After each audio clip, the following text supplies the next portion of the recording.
travaille sur les croyances sur les troubles mentaux.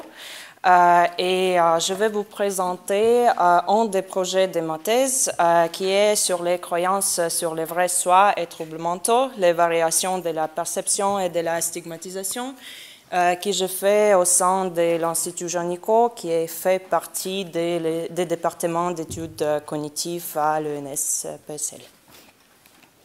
Donc, on va commencer direct. Je ne vais pas vous définir les troubles mentaux, comme cette conférence est co-organisée par les cliniciens.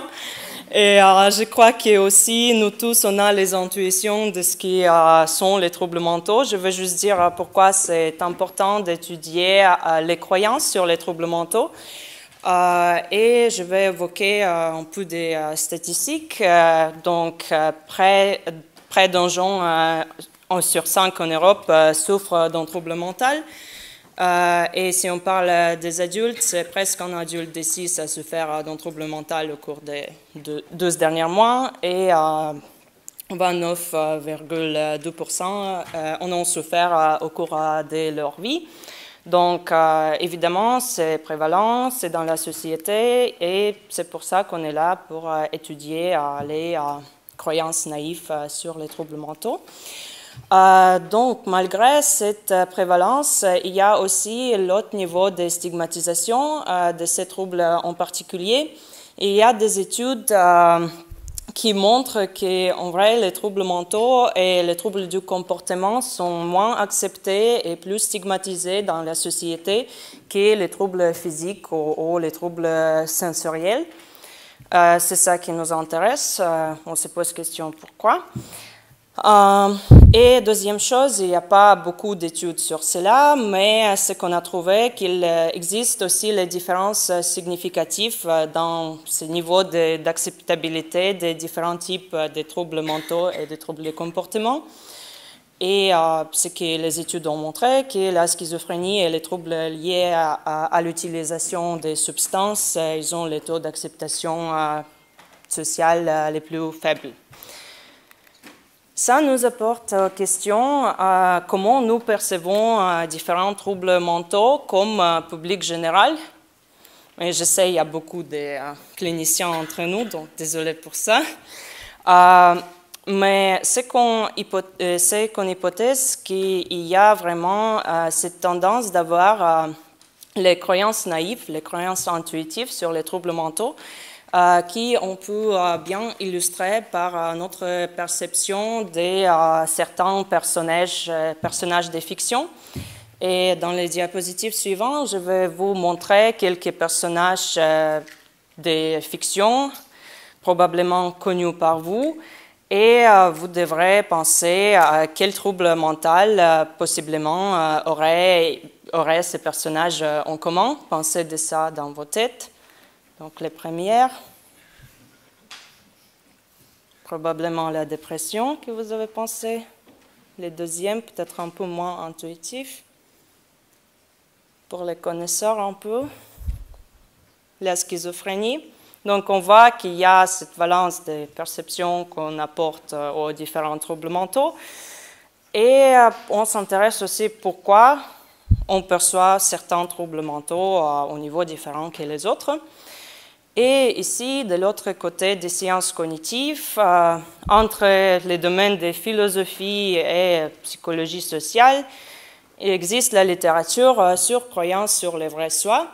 Donc, les vrais soi, c'est l'essence qui fait de nous ce que nous sommes. Je sais, très philosophique, mais restez avec moi pour l'instant. Je vais vous expliquer dans la manière un peu plus simple.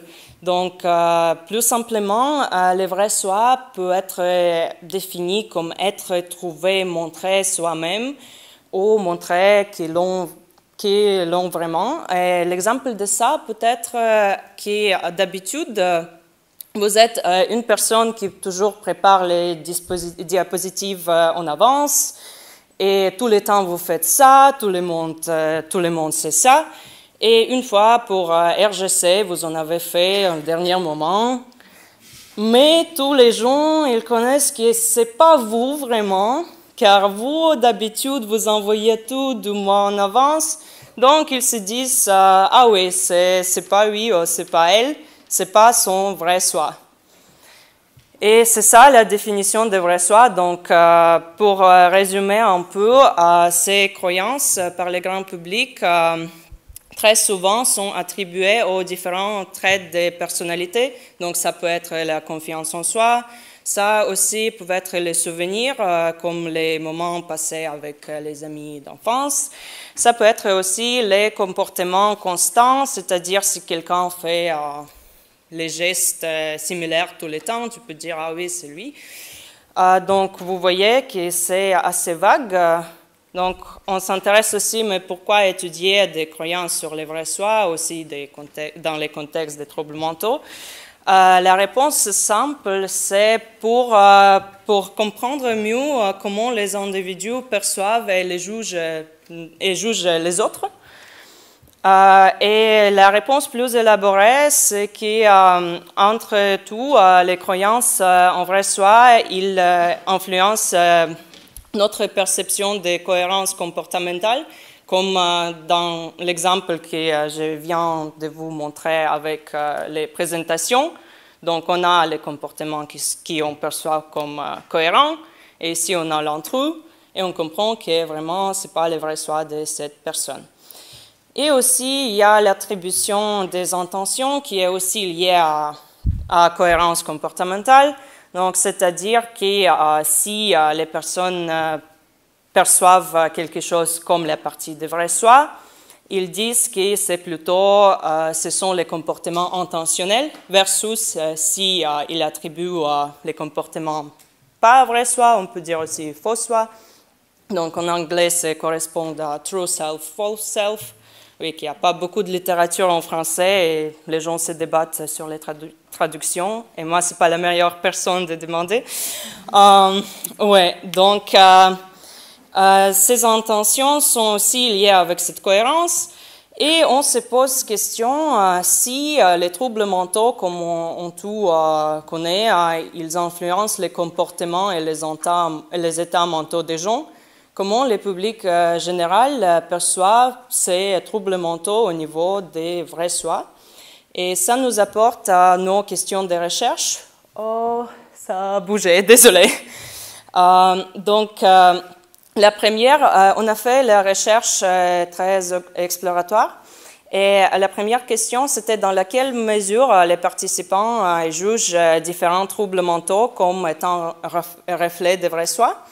La deuxième, c'était complémentaire si les participants perçoivent certains troubles mentaux comme reflétant les vrais soi plus qu'ils autres. Ouf, désolé pour ça, peut-être il y a moyen de changer. Car oui, quand j'ai envoyé, c'était pas exactement ça. Mais bon, on va se débrouiller.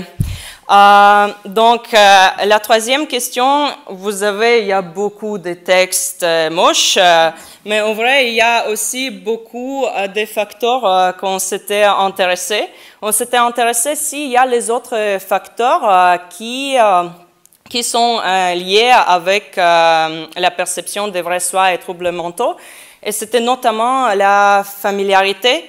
C'était les causes perçues, c'était l'âge d'apparition aussi perçu, la durée, la guérison, la gravité et sur les causes, c'était les causes biologiques versus psychologiques. Donc, soit les gens attribuent à ces maladies mentales les causes psychologiques, soit biologiques. Et on voulait voir si ça influence la perception des vrais soi. Et la dernière question, c'était lié avec la stigmatisation. Donc, on voulait faire du sens de tout ce qu'on a fait avant et on voulait évaluer si les évaluations du vrai soi attribuées aux différents troubles mentaux, ils permettent de prédire la stigmatisation vers différents troubles mentaux. Donc, on a conduit 3 études quantitatives basées sur des vignettes. Les textes étaient adaptés des DSM-5. Tout était préenregistré. Pour chaque étude, on avait l'échantillon des 200 personnes britanniques. On a recruté ces gens via Prolific. Et nos études étaient concentrées sur 7 prévalents troubles mentaux. Donc, c'était TDAH, c'était autisme, c'était TOC, dépression, anorexie, schizophrénie et troubles bipolaires. Donc, vous voyez que ce sont les catégories assez différentes. Et on l'a choisi notamment pour voir s'il y a cette différence de la perception, car très souvent dans la littérature sur la stigmatisation et sur l'acceptabilité dans la société, ces maladies mentales sont groupées ensemble sous le terme trouble mental ou maladie mentale qui n'est jamais défini. Donc, les gens, ils étudiaient soit la stigmatisation vers un seul trouble mental, comme ça peut être dépression, soit ils étudiaient ça en général, en disant à quel point vous stigmatisez les troubles mentaux. Donc, je vais me concentrer sur les études 1 et 2, qui étaient sur notamment exploration des perceptions de ces troubles mentaux. Et dans ces études, chaque participant il a évalué tous ces troubles mentaux et bien sûr que l'ordre des stimuli était randomisé. Et dans la troisième étude, on a changé un peu la méthodologie, comme on a ajouté la grille d'évaluation, l'échelle de stigmatisation. On a attribué qu'un trouble mental à chaque participant. Donc, la première étape, c'était que les participants, ils ont lu une vignette présentant un personnage diagnostiqué avec un trouble mental. Deuxième partie, ils ont évalué dans quelle mesure ils croyaient que trouble faisait partie du vrai soi du personnage. Vous aurez l'opportunité de voir les questions et l'exemple des vignettes dans les prochaines slides.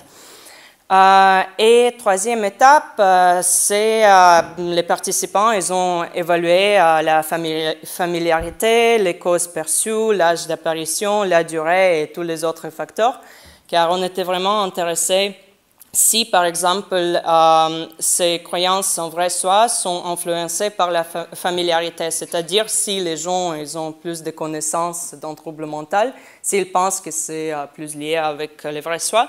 Donc, on voulait contrôler pour ça. Alors, je vous laisse lire l'exemple de la vignette, c'était traduit de l'anglais.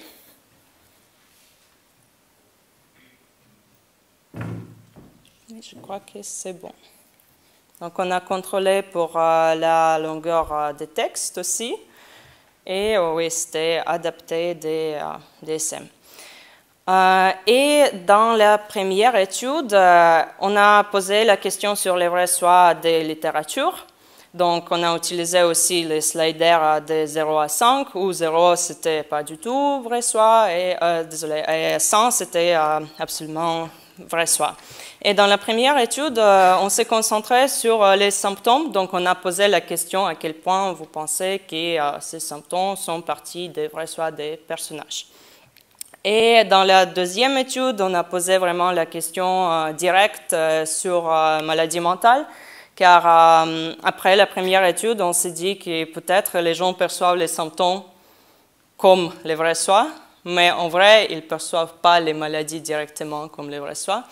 Donc, on voulait aussi répliquer nos résultats, car je vais vous montrer ici qu'on a trouvé beaucoup de variabilité. Donc, on s'est posé aussi la question si c'était valide. Et c'était répliqué. Donc, ici, vous avez les résultats des études 1. L'échelle, c'était de 0 à 100. J'ai juste coupé la graphique pour la raison visuelle. Et ici, vous avez les résultats de l'étude 2 qui se concentraient sur les maladies directement. Donc, première, c'était symptômes. Et vous voyez qu'on a bien répliqué notre ordre des troubles mentaux et vrai soi. Et en vrai, on peut voir que pour l'étude 2, même les évaluations des participants sont un peu plus hautes que pour l'étude 1. On peut voir l'exemple de dépression, où dans l'étude 1, c'est près de 30 et étude 2, c'est entre 30 et 40. Et on peut voir aussi qu'il y a les petits clusters des troubles mentaux, c'est-à-dire que les participants perçoivent quelques troubles mentaux, certains troubles mentaux plus comme vrai soi que les autres. Et on voit qu'ici, on a autisme, TDAH et TOC. Et ici, comme moins perçu comme vrai soi, on a schizophrénie, anorexie et dépression. Et après, on a trouble bipolaire qui est au milieu de l'échelle. Désolée. Après, notre troisième question, c'était si tous ces facteurs expliquent la variabilité dans les vrais soi. Donc, on a utilisé les modèles mixtes avec l'effet aléatoire des participants. Comme tous les participants ont vu tous les troubles mentaux, on a contrôlé pour ça. Et on a fait la comparaison des modèles. Comme on avait beaucoup de facteurs, on ne voulait pas tout inclure. Donc, on a fait la sélection basée sur AIC avec delta moins que 2. Donc ici, comme estimation, c'est la vraie soi de chaque maladie mentale. Et les prédicteurs, il en a plusieurs. Et on voit effectivement que la guérison perçue des troubles mentaux est liée avec les vrais soi. C'est-à-dire que si les participants pensent qu'il y a la probabilité de guérison plus haute, ils pensent que c'est moins lié avec le vrai soi, qui est logique, car quand on pense que quelque chose est temporaire, on ne va pas penser que ça fait partie du vrai soi. Après, il y a gravité. Donc, si les gens pensent que c'est la maladie plus grave, ils pensent que c'est moins vrai soi. On peut aussi penser intuitivement que ça peut influencer nos vrais soi, cette maladie, et ce n'est pas nous, c'est la maladie. Après, il y a effet des causes psychologiques, c'est-à-dire que si les participants perçoivent la maladie comme causée par les facteurs psychologiques, c'est moins vrai soi, et plus biologique, c'est plus vrai soi. Et après, il y a un petit effet de l'âge d'apparition. Mais après, tout ça, ça a expliqué qu'il y a moins de 10% de variance dans les données, donc ça, il faut aussi dire.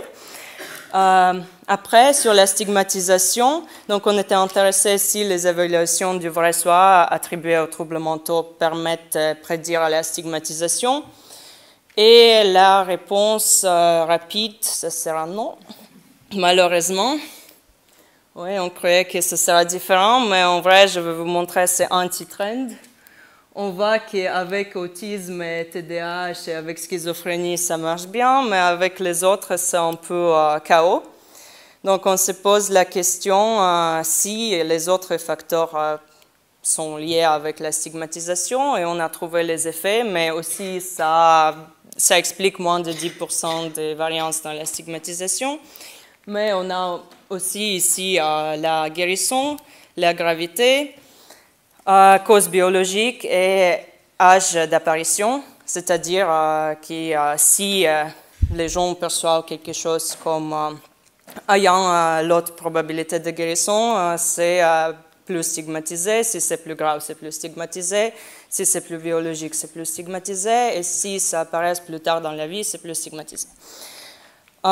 Donc, ça m'apporte à la discussion, donc ce qu'on voit d'ici et ce qu'on peut apporter d'ici, qu'il y a une grande variabilité dans les évaluations de vrai soi et de la stigmatisation, tant que les différences sont entre participants. Donc on voit que chacun voit ce vrai soi dans la manière différente, mais aussi chacun perçoit ses maladies mentales dans la manière différente. Et ça nous donne les arguments en faveur pour changer de perspective de l'étude des croyances, perceptions et la stigmatisation des maladies mentales en général, comme c'est fait très souvent, vers l'étude des croyances, des perceptions dans la manière de comparaison entre les maladies différentes. Et ce qu'on va faire dans nos prochaines études, mais on va étudier surtout les causes que le grand public attribue à différentes maladie mentale et comment c'est lié avec les inférences sur la gravité, stigmatisation, distance sociale et tout ça. Et je vais remercier mes collaborateurs. Et c'est tout, merci beaucoup.